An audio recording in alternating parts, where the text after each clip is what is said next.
দলের লক্ষ নেতা কর্মীকে অরক্ষিত রেখে বন্ধের সাথে নিয়ে হেলিকপ্টারে পালিয়ে গেছেন। তাদেরকে পাহারা আমরা দিচ্ছি।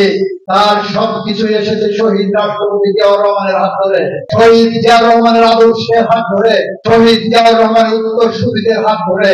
৭১ সালে বাংলাদেশের মানুষ যখন দিশেহারা ছিল, তখন শহীদ রাষ্ট্রপতি জিয়াউর রহমান মুক্তিযুদ্ধের ঘোষণার মধ্য দিয়ে বাংলাদেশের মানুষকে সঠিক পথ দেখে দিচ্ছিলেন। একইভাবে ৭৫ সালে কান্ডারিহীন বাংলাদেশকে শহীদ রাষ্ট্রপতি জিয়াউর রহমান একটি সঠিক গন্তব্যে পৌঁছে দিয়েছিলেন।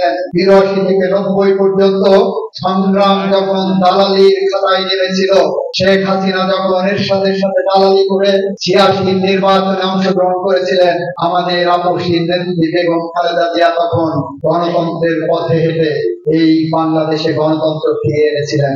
একইভাবে 1/11 এর পরে তৎকালীন 1/11 এর গভর্নমেন্ট থেকে আমাদের নেত্রী বেগম খালেদা জিয়াকে প্রস্তাব দেওয়া হয়েছিল, আপনি যদি বিদেশে অবস্থান করেন তাহলে আপনার 2 সন্তান সহ এমন একটি রাজকীয় বিলাসবহুল জীবন দেওয়া হবে, আপনি চিন্তাও করতে পারবেন না। এই নির্যাতন নিপীড়ন আপনাকে সহ্য করতে হবে না। সেদিন বেগম খালেদা জিয়া উত্তর দিয়েছিলেন, আমি আমার লক্ষ কোটি সন্তানকে অরক্ষিত রেখে 2 সন্তান নিয়ে পালিয়ে যাওয়ার জন্য বেগম খালেদা জিয়া বলেছিলেন, যে মাটিতে আমার স্বামী ঘুমন্ত অবস্থায় আছে, সেই মাটিতে আমি পৃথিবীর কোথাও যে শান্তি পাবো না।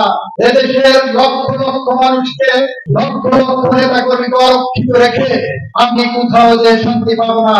আর অন্যদিকে আরেকজন নেত্রী কি করলেন দেখেন, 5ই আগস্টে বাংলাদেশের জনগণ যখন তাদের ক্ষমতা নিজের হাতে তুলে নিলেন, উনি কারাগারে যেতে পারতেন, উনি বিচারের মুখোমুখি হতে পারতেন।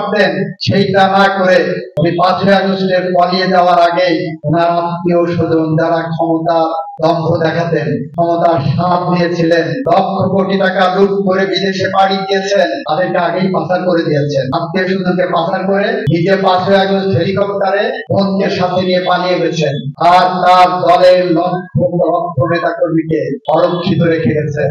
তাদেরকে পাহারা আমরা দিচ্ছি। আমরা আমাদের প্রশাসনকে, নেতা কর্মীদেরকে বলেছি, রক্তের বদলা রক্ত নয়, হাতের বদলা হাত নয়, পায়ের বদলা পা নয়। আমরা বলেছি বাংলাদেশের মাটিতে সমস্ত নির্যাতনের বিচার হবে, আইনসঙ্গত ভাবে হবে। আমরা সেই কারণে প্রতিশ্রুতিবদ্ধ, কাউকে আমরা আইন হাতে তুলে নিতে দেইনি। সুতরাং যে সমস্ত ভাইরা এখন মনে করছেন সামনে ষড়যন্ত্র করবেন, সামনে কুকুরি খেলবেন, তাই কুকুরি খেলার সময় আপনারা পাবেন না হয়তো।